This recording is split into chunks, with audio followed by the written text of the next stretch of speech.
com piqui. Reverendo,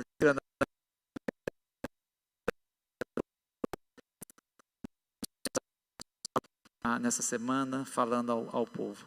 Eu quero orar pelo Senhor. Pai, eu te agradeço muito pela vida do reverendo Nicodemos, pela vida da Minca, sua esposa querida, pela vida da Ana, sua filha tão amável, podê-los tê-los aqui conosco. Nós te louvamos porque o Senhor tem dado para nós a oportunidade e tem capacitado o teu servo na exposição da tua palavra. E que essa semana não seja diferente, ó Pai. Que o Senhor o use para que ele possa abrir as Escrituras e trazer do Senhor aquilo que o teu povo precisa, aquilo que o teu povo necessita. O Senhor sabe todas as coisas. E nós oramos, pedimos ao Senhor a tua graça sobre a vida do nosso querido irmão. E é no nome de Cristo Jesus que nós oramos. Amém.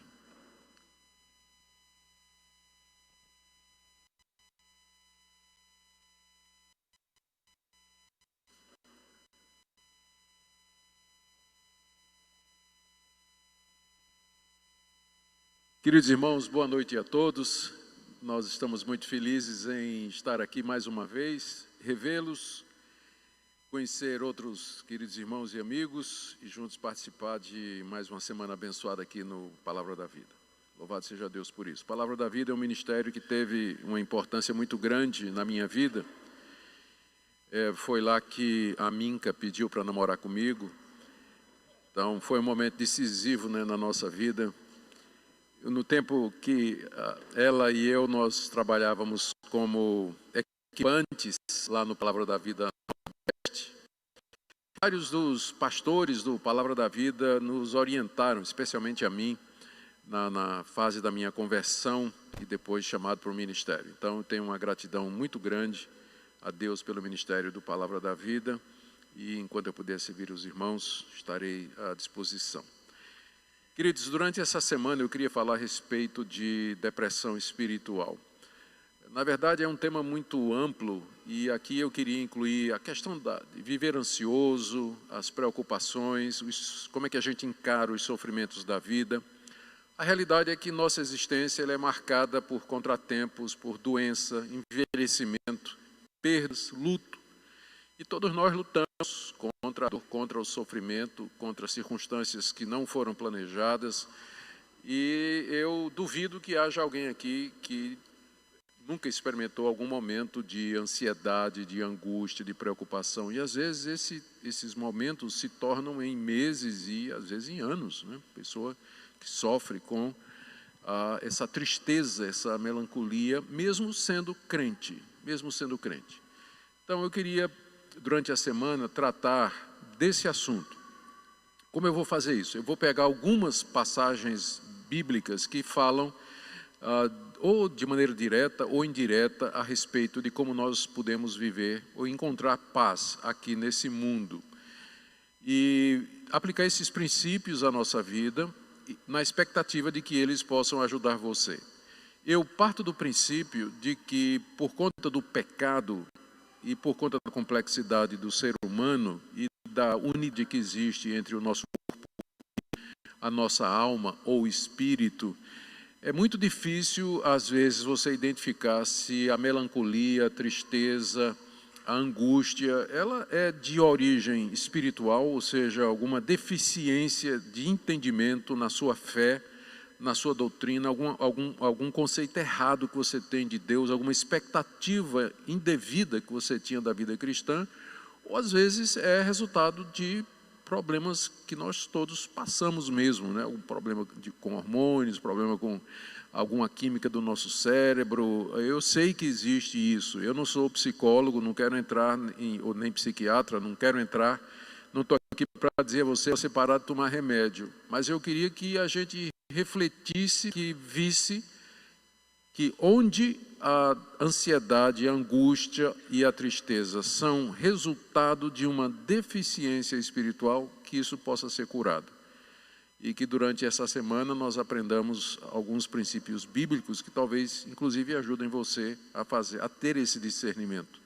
O que é de fato espírito, isso é um problema espiritual, é algum erro meu espiritual, ou mesmo que eu fosse assim cheio do Espírito Santo, eu ainda sentiria essa melancolia e essa angústia que às vezes me assalta. A expectativa então é abençoar os irmãos com isso.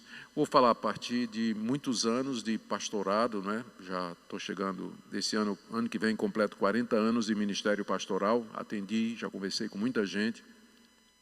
Experiência com gente próxima, de amigos, de parentes, e também as minhas próprias lutas, porque é claro, os irmãos imaginam que eu tenha paz o tempo todo, né? E todo mundo, ninguém imagina isso, todo mundo sabe. É óbvio que todos, inclusive pastores, eles passam por momentos, aliás, estão entre os grupos onde há o maior índice de sofrimento mental, e está exatamente pastores junto com médicos e policiais. Isso aí é uma estatística dos Estados Unidos. Mas eu creio que é muito parecido com o que tem aqui no Brasil também. Tá bom, gente? Então é isso que nós vamos fazer. Hoje nós vamos começar com a orientação do apóstolo Paulo aos Filipenses. A maioria desses textos que eu vou expor são bem conhecidos. Eu tenho certeza que você já encontrou conforto nesses textos. Então, revê-los, com certeza, será um bálsamo para a sua vida. Filipenses capítulo 4, nós vamos ler do verso 6 até o verso 9. Filipenses 4, de 6 a 9.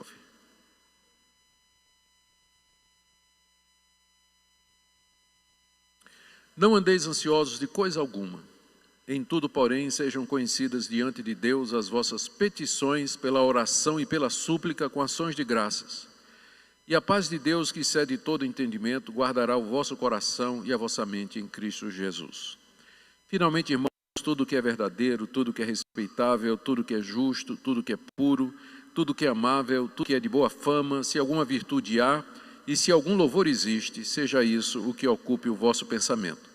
O que também aprendestes e recebestes e ouvistes e vistes em mim, isso praticai, e o Deus da paz será convosco. Até aqui a leitura da palavra de Deus.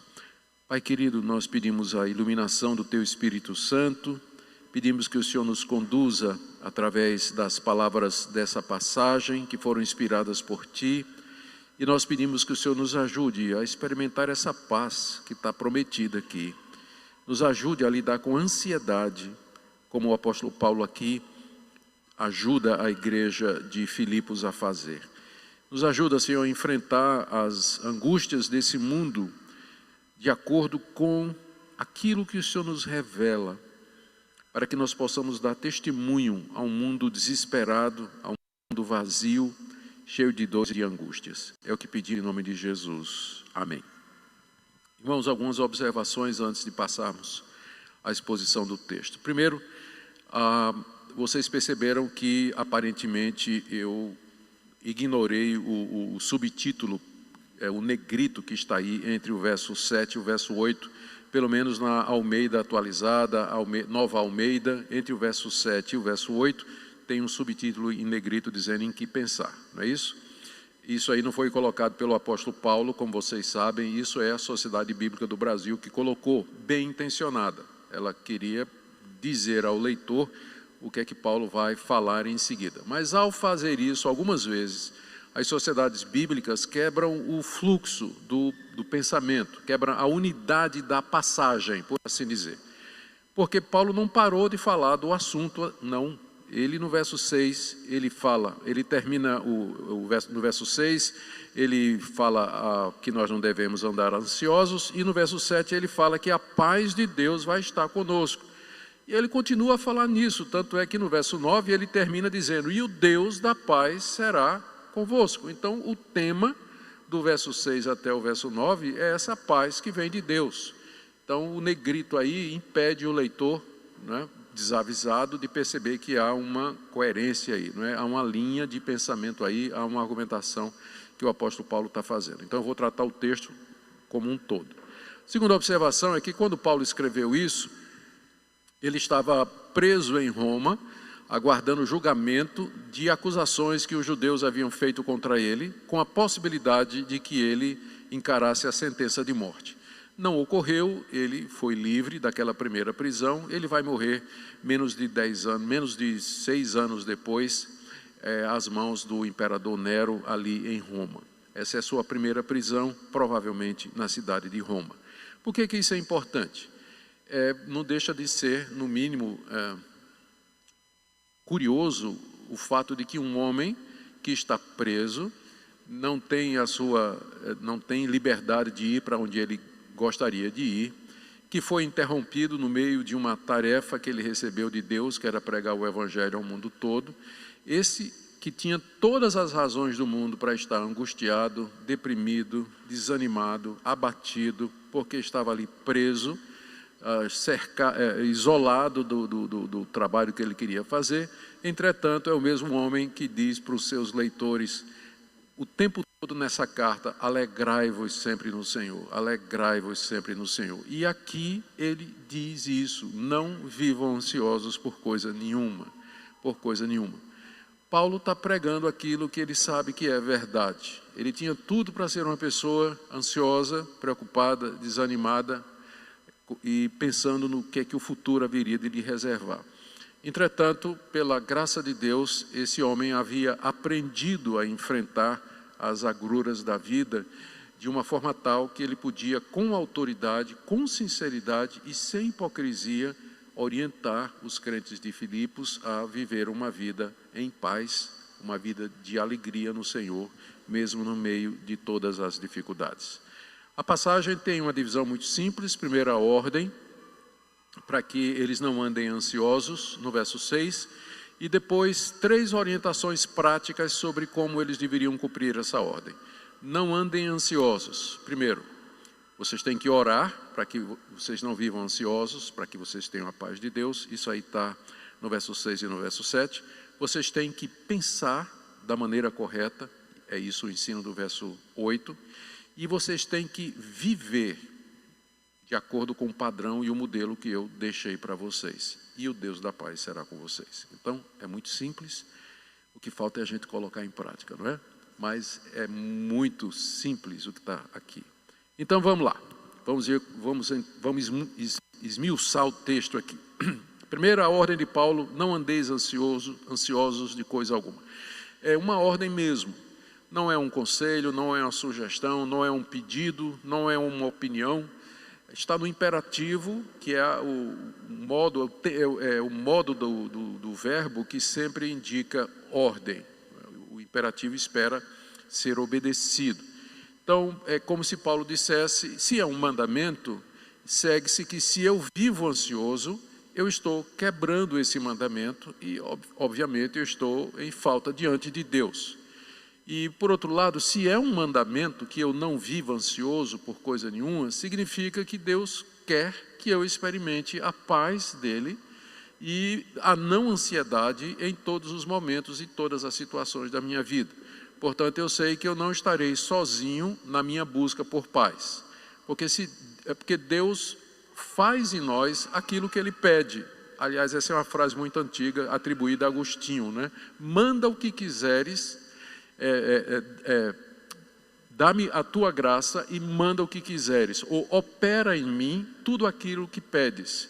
Então, se Deus pede alguma coisa para nós, nós podemos orar aquela coisa e argumentar com Deus, dizendo: o Senhor está dizendo aqui para eu não viver ansioso. Então, mas como é que eu vou obedecer isso se o Senhor não me ajuda? Se o Senhor não me mostra como? Se o Senhor não me coloca pessoas na minha vida que possam me auxiliar? Então, o fato de ser um imperativo e uma ordem por si só já nos traz pensamentos importantes. Eu já mencionei aqui que existe algum tipo de ansiedade, de angústia, que não é decorrente de problemas espirituais. Então, com isso aí você vai tratar com o seu médico. Mas há sim angústias e ansiedades que são derivadas de uma falta de uma compreensão melhor de quem é Deus e daquilo que Ele nos prometeu e como nós devemos viver aqui nesse mundo. Daí esse imperativo ser dirigido nessa direção. A palavra ansioso que a gente vai encontrar, às vezes traduzido de outra maneira, ou preocupados, como é traduzido na palavra que Jesus fala a respeito disso em Mateus 6, ela é a tradução de uma palavra grega em cuja raiz está a ideia de dividir. Merimna significa divisão em grego, é daí que vem o ansioso, o preocupado. E a ideia faz todo sentido. Uma pessoa ansiosa é uma pessoa que está com a mente dividida, ou seja, não fecha a conta, né? Não está redondinho na cabeça, mas está espalhado, está puxando em várias direções. É por isso que a gente não dorme de noite, não é? Exatamente porque não consegue fechar. Está dividido, a mente está dividida. E o oposto disso seria a coisa estar coesa, fechada, redondinha. Aí a gente descansa, a gente dorme, a gente se tranquiliza, a gente se acalma. É isso que aqui Paulo está dizendo para os filipenses, que eles não vivam com a mente dessa maneira, não vivam inquietos, poderia ser uma tradução boa também.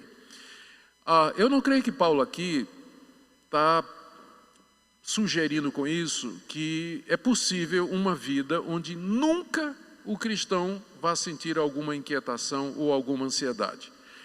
Porque quando ele diz não, ele não está dizendo não fique ansioso nunca. Ele está dizendo aqui, não andem ansiosos. Andar aqui, figurativamente, significa viver. Então, não vivam uma vida marcada pela inquietação e pela ansiedade.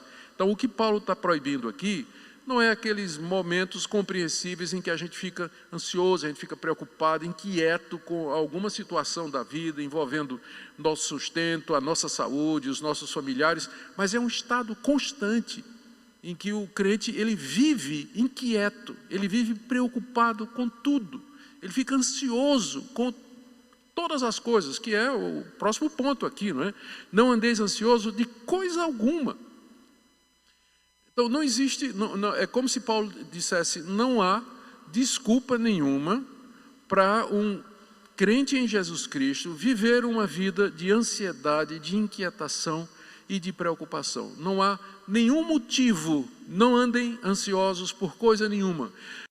Eu sei que nós temos motivos, tem doença, tem a questão financeira, a questão do sustento, a questão do futuro, a preocupação com filhos, a preocupação com meus negócios, enfim, não é? A vida nos traz tantas preocupações e tantas angústias, mas nenhuma dessas coisas é forte o suficiente ou importante o suficiente para justificar que você viva uma vida de inquietação e de preocupação.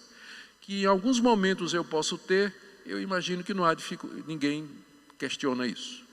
Aqui e acolá aparece alguma coisa na vida, a gente fica inquieto. Mas viver dessa forma não é o que Deus quer, certamente, para nós. É isso que esse mandamento quer dizer. Não andeis ansiosos de coisa alguma. Não vivam inquietos por nenhum motivo, por mais importante que ele possa parecer.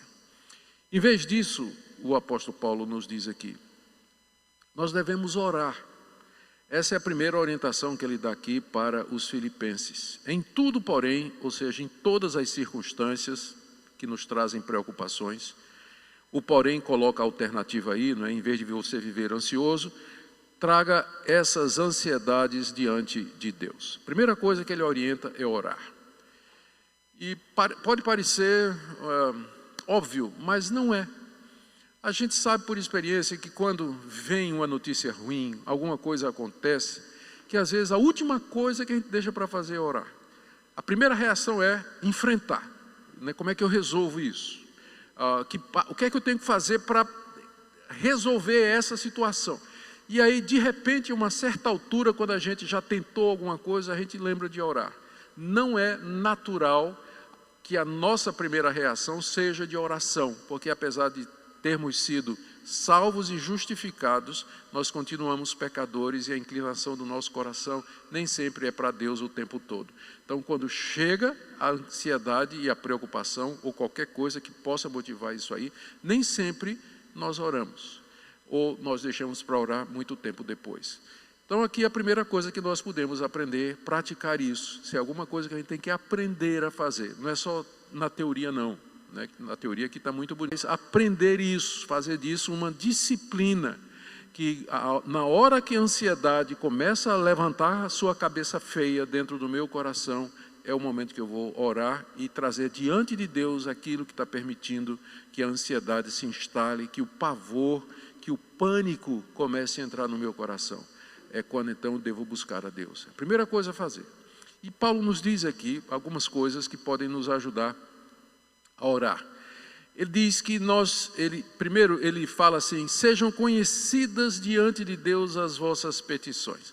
Deus já conhece, Ele sabe exatamente o que é que nós estamos passando e o que é que nós precisamos, mas Ele quer que nós digamos a Ele. Isso faz parte do processo de cura, e isso faz parte do processo de nós aprendermos a viver em paz. É contar a Deus, é dizer, é fazer conhecida diante de Deus, como se Ele não soubesse, exatamente o que é que nós estamos precisando. É dizer para Deus: Deus, eu quero trazer diante do Senhor a minha angústia, quero trazer a minha preocupação, o meu medo, o meu pavor. E eu vou trazer isso todo dia diante do Senhor. Quero colocar diante do Senhor. O Senhor sabe disso, o Senhor pede que eu faça isso. Isso é terapêutico, isso é importante, porque lembra você, primeiro, que você não está só. Segundo, que há um Deus que ama você. Terceiro, que Ele lhe ouve e que Ele pode atender a sua oração e pode ajudar você a atravessar esse momento de angústia e esse momento de dificuldade. Orar é você fazer conhecidas diante de Deus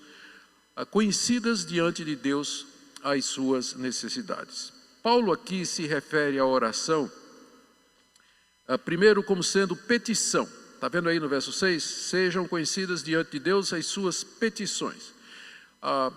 É autoexplicativo a palavra, né? Pedir alguma coisa, apresentar um requerimento, né?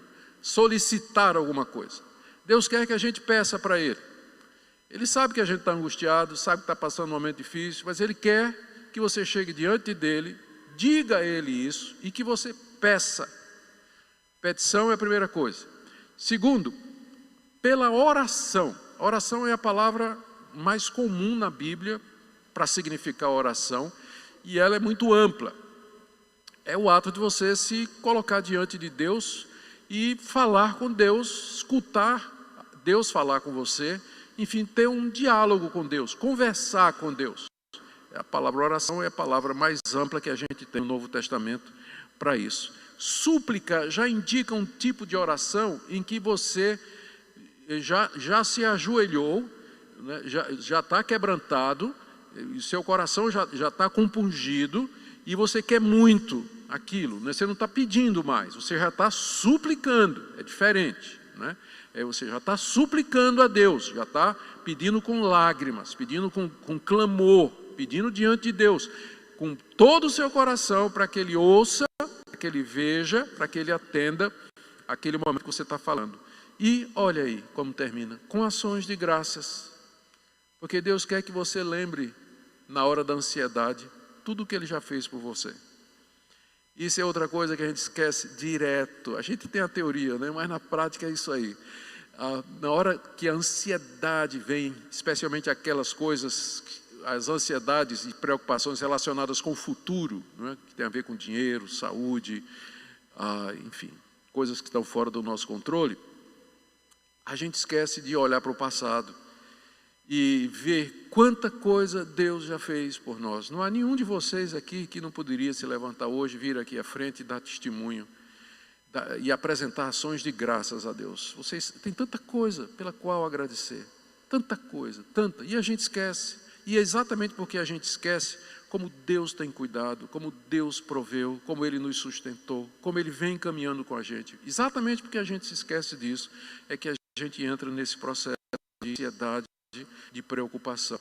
E Deus toda vez tem que chegar e dizer: filho, você não lembra quando você estava assim ano passado? Você não lembra quando aconteceu aquilo e aquilo outro? Você não lembra como eu lhe livrei, como eu lhe ajudei? Você não percebe que apesar de todas as suas angústias, você continua crente, eu continuo aqui, você continua firme, apesar de todas as dificuldades, a vida continua, você continua dando testemunho de mim, você não se desviou de mim, você não desanimou, você não desistiu como outras pessoas.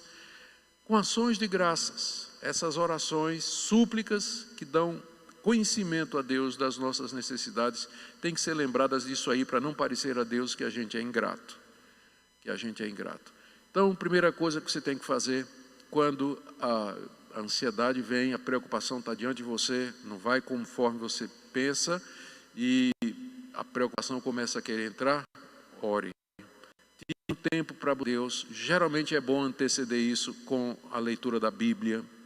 Ler a palavra de Deus faz a oração mais fácil, mais embasada. Primeiro ouvir Deus falando e depois você fala com Ele. Você suplica, você agradece a Deus tudo o que Ele tem feito. Muita gente sofre mais tempo do que deveria, porque tem uma vida de oração defeituosa. Defeituosa. Não tem o costume de orar e de suplicar, de agradecer a Deus, de abrir o coração diante dEle. Então, se você sofre com isso, sofre com ansiedade, com inquietação, com preocupação, tirar todo dia para orar e trazer diante de Deus aquilo que lhe aflige com ações de graças. E olha a promessa que está atrelada a isso aí no verso 7. E a paz de Deus, que excede todo entendimento, guardará o vosso coração e a vossa mente em Cristo Jesus. Perceba que Paulo aqui no verso 7, ele localiza a ansiedade no coração e na mente. Não é? E de fato é isso mesmo. É uma coisa dentro de nós, bem dentro, aquilo que nós somos por dentro. É isso aí que fica inquieto, é isso aí que fica dividido, nosso coração e nossa mente. Mas se nós orarmos, diz o apóstolo Paulo, Deus vai mandar a sua paz guardar o nosso coração. Aqui eu queria que você visse o que é a paz de Deus. Há uma diferença aqui entre a paz com Deus e a paz de Deus. A paz com Deus é aquilo que acontece na justificação. Quando você primeiro creu em Jesus, você foi perdoado, foi aceito por Deus. Então, você antes era inimigo, mas agora você foi reconciliado com Deus. Então, todo crente, ansioso ou não, por definição, ele tem paz com Deus.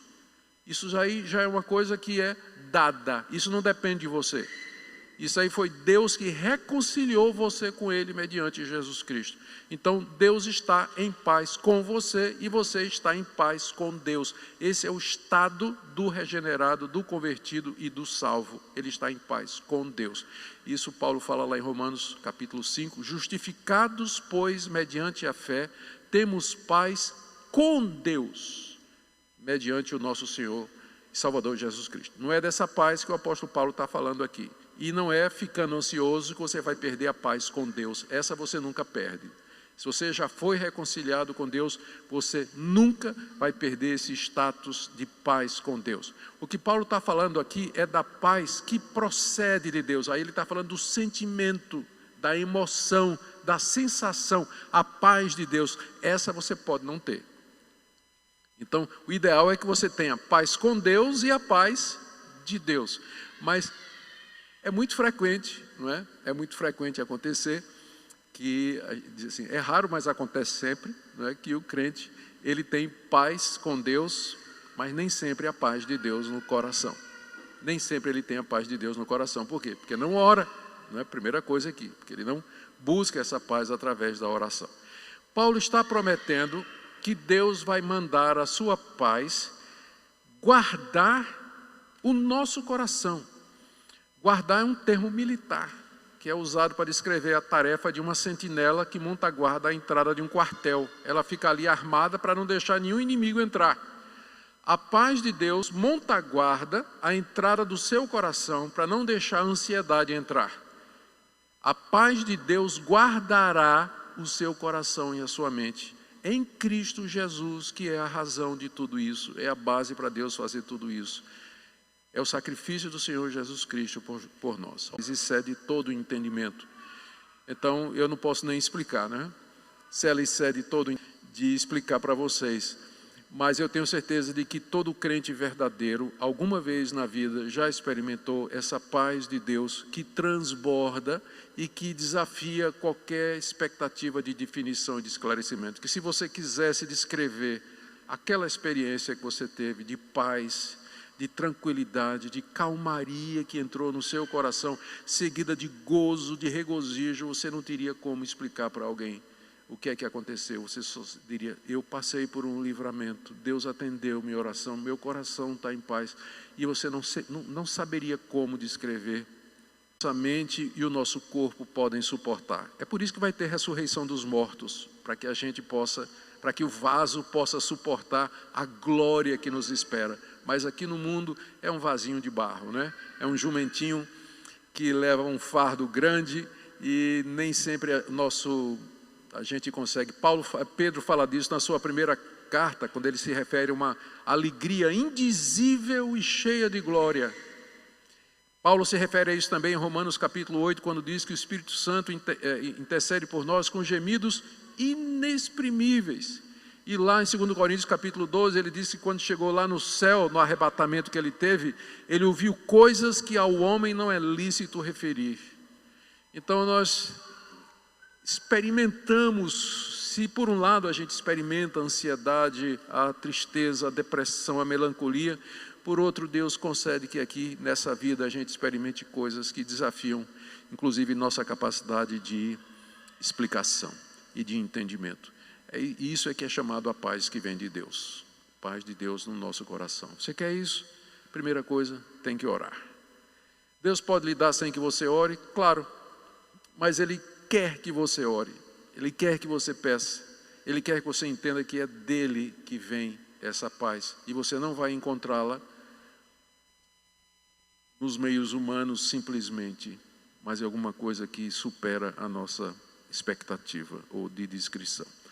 No verso 8 temos a segunda orientação, que é pensar o que é correto. Eu vou ler de novo. Finalmente, irmãos, tudo que é verdadeiro, tudo que é respeitável, tudo que é justo, tudo que é puro, tudo que é amável, tudo que é de boa fama, se alguma virtude há e se algum louvor existe, seja pensar no meu filho que mora nos Estados Unidos. Eu não estava pensando nele agora, mas se de repente eu começo a pensar nele, meu coração, vou sentir sentimentos de saudade e outras emoções, né? Se for um filho bom, saudade, né? Se não for, muita raiva, né? É melhor nem lembrar.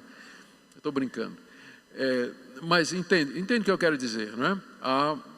As emoções e as sensações, e geralmente ansiedade, angústia, isso tudo está mais no campo da emoção, da sensação, do sentimento.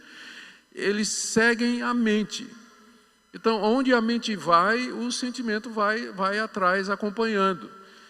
Então, se você ocupa, o ponto é esse aqui do apóstolo Paulo, você tem que ocupar sua mente com aquilo que ele chama aqui, que é respeitável, justo, puro, amável, de boa fama, se alguma virtude há, se algum louvor existe, seja isso que ocupe o seu pensamento.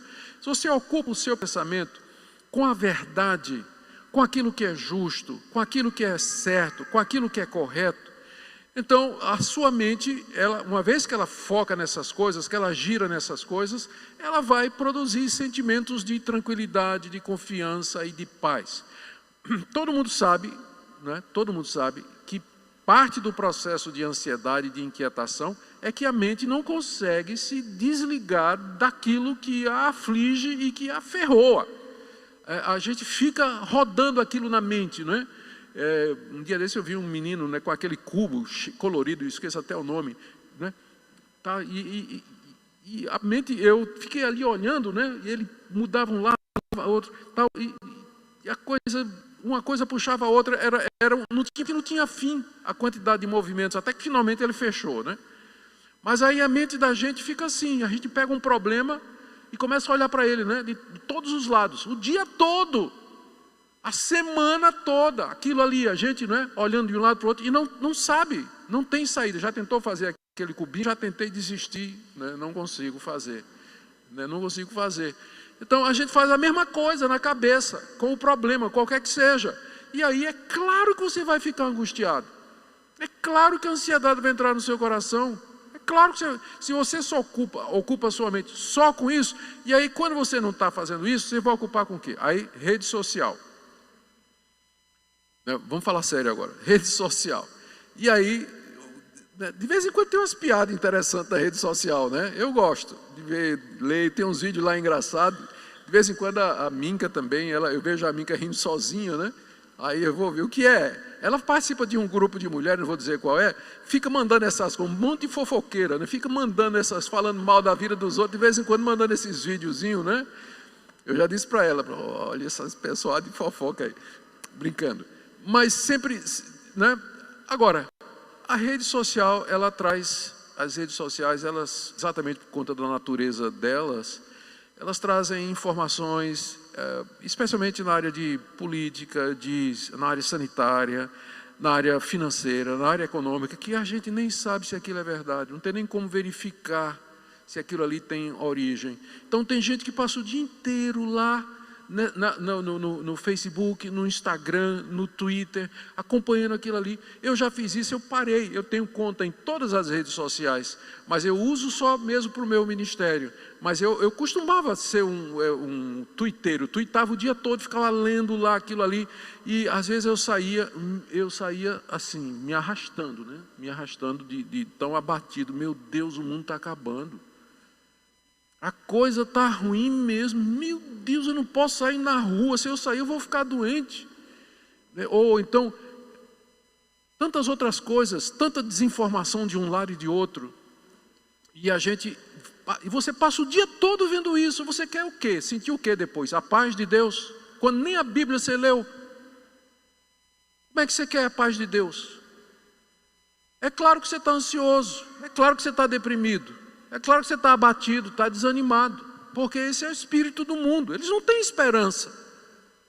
As coisas são sempre colocadas de uma perspectiva ou destrutiva, ou sem qualquer esperança de vida, ou de solução ou saída, ou expressando os interesses financeiros, políticos e de poder de um grupo, de outro grupo, e assim por diante. Agora, se você ocupa sua mente com aquilo que é saudável, você pode usar as redes sociais de maneira boa, tem coisa boa que você pode assistir, você tem que ser seletivo, tem que saber, tem que se policiar nisso. Se você ocupa sua mente com aquilo que de fato abençoa, edifica você, então você vai experimentar essa paz no coração. Essa é uma maneira, é assim que funciona, foi assim que Deus nos criou. E não adianta desafiar isso aí, porque é uma lei natural. Não adianta você desafiar. Se você enche sua cabeça de lixo, é lixo que você vai comer no final do dia. Agora, se você ocupa sua mente, como está dizendo aqui o verso 8, com aquilo que é de Deus, lê bons livros. Qual foi a última vez que você leu um bom livro cristão? Lê a palavra de Deus todo dia, tira tempo para ler a Bíblia. Tem tantas ajudas, tem tantas Bíblias de estudo que podem ajudar você a fazer uma leitura regular da Bíblia. Escutar coisa boa na internet, isso vai fazer a diferença. Então, primeiro, orar. Segundo, ocupar a nossa mente com as coisas corretas. E terceiro, praticar aquilo que a gente já sabe. Verso 9. O que também aprendestes e recebestes e ouvistes e vistes em mim, isso praticai, e o Deus da paz será convosco. O que é melhor? O que é melhor do que a paz de Deus? É o Deus da paz estar conosco. Melhor do que a paz que vem dele, é Ele vir a nós, é Ele estar conosco. O Deus que dá essa paz estar conosco. E isso é prometido se você praticar, Paulo diz, se vocês fizerem o que vocês aprenderam, receberam, ouviram e viram em mim. O livro de Atos narra a estadia de Paulo na cidade de Filipos. Quando você lê lá a história da fundação da igreja de Filipos, Paulo está escrevendo para esse pessoal que se converteu através do ministério dele. Paulo foi preso, Paulo foi para a prisão, meia-noite ele estava lá com Silas, cantando e louvando a Deus na prisão. Esse é o homem que pode dizer, o que vocês viram em mim, pratiquem, e o Deus da paz vai ser com vocês. Porque quando eu estive aí na cidade de vocês, e eu fui preso, chibateado, chicoteado, durante a noite ninguém me ouviu reclamar, gritar contra Deus, colocar a culpa em Deus e perguntar a Deus por que isso está acontecendo comigo. Deus é injusto, eu sou um servo missionário dele e é assim que Deus me recompensa. Nenhum de vocês me ouviu fazer isso. No livro de Atos está dito, Atos 16, que na noite, lá de noite, ele e Silas cantavam e entoavam louvores a Deus. Esse é o homem que pode chegar e dizer, o que vocês viram em mim, pratiquem. Sejam como eu sou. Vivam dessa forma, sabendo que tudo colabora para o nosso bem, sabendo que há um Deus que está no controle de tudo. E, portanto, cante louvores, agradeça a esse Deus, pratique isso. Eu, durante o tempo que tive aí, Paulo dizendo para eles, né, eu não peguei nada de vocês, não roubei nada de vocês, não enganei nada de vocês. Vivam uma vida santa, uma vida reta, e o Deus da paz será com vocês. 3 coisas: orar, pensar e praticar. Para cumprir o mandamento, não vivam ansiosos por coisa nenhuma. Funciona como uma fórmula? Não é uma fórmula. Eu já fiz isso, teve dia que eu fiz isso. Senhor Deus, eu estou orando, eu estou pensando e eu estou praticando, mas eu estou angustiado do mesmo jeito. Né? Então, não é uma fórmula mágica, mas é um estilo de vida que você aprende. Estava lendo. Você ora, você faz tudo, segue a fórmula que está aqui. E parece que não funciona. Mas é que, né, Deus às vezes leva um tempinho para fazer isso. Ele quer testar você. Você vai continuar a confiar, né, ou tem que ser resultado imediato com você? Se não for logo no dia, você vai abandonar então isso aqui? Né? Então tem essa parte aí do delay de Deus, né? Deus tem um delay. A gente faz, a gente ora e tudo, e Ele responde, porque o tempo dele não é o nosso, né? O Piper, ele diz assim, quando ele está angustiado, ele está num dia assim, que o coração dele está escuro, né? Trevas, a angústia. Então ele simplesmente pergunta, o que é que eu tenho que fazer hoje? Faz uma lista de coisas que você tem que fazer. Aí faça a primeira coisa da lista. Quando terminar, qual é a segunda coisa da lista? Ignore o que você está sentindo. Ignore completamente. Faça. Isso eu tenho que fazer. Eu tenho que lavar a louça, vou lavar a louça. Eu tenho que lavar a roupa do meu marido, vou lavar a roupa do meu marido. Eu tenho que responder um telefone falando, tá, vou responder isso. Eu tenho que fazer isso, tem uma lista de coisas, tem que limpar o cocô do cachorro, então bota na lista também. Faz tudo isso aí. Então, entende? Pratica, faz. Porque às vezes o que acontece? Quando a ansiedade chega, eu sei que é natural. O que é que a gente faz? A gente se joga na cama, se joga no sofá. Tem umas séries boas para assistir, mas outras que são uma droga. Né? E tem uma hora que você está lá, simplesmente passou o dia, passou 2 dias, passou uma semana, e você simplesmente perdeu todo esse tempo lá, parado, sem fazer nada, só sentindo aquela angústia e tentando se distrair através dessas coisas que no fim não vão dar resultado nenhum. Então, praticar, trabalhe, faça, ocupe sua mente, ore, busque a Deus, e a promessa que nós temos aqui é que o Deus da paz será conosco. Pode ser que Ele não venha hoje à noite, pode ser que Ele não venha amanhã, pode ser que Ele teste você alguns dias, uma semana, ou mais do que isso, porque tem uma coisa mais importante do que você viver em paz. É aquilo que eu falei aqui, mais importante do que você ter a paz de Deus, é você ter o Deus da paz com você. E nem sempre a presença do Deus da paz conosco significa que a gente vai sentir euforia. Há um gozo, há uma tranquilidade, há uma confiança, mas às vezes a faca enfiada lá no coração permanece. E você tem que aprender a conviver com ela, sabendo que Deus está ali dizendo, eu te ajudo a suportar a dor, a angústia. Não foi essa a experiência de Paulo? Termino com essa experiência. 2 Coríntios 12, para que eu não me ensoberbecesse com a grandeza das revelações, me foi colocado um espinho na carne. Espinho na carne, para que eu não me ensoberbecesse. 3 vezes Paulo pediu a Deus, tira de mim. 3 vezes, o homem que escreveu isso aqui, 3 vezes pediu a Deus, tira de mim essa angústia, esse espinho que me aflige. Qual foi a resposta de Deus?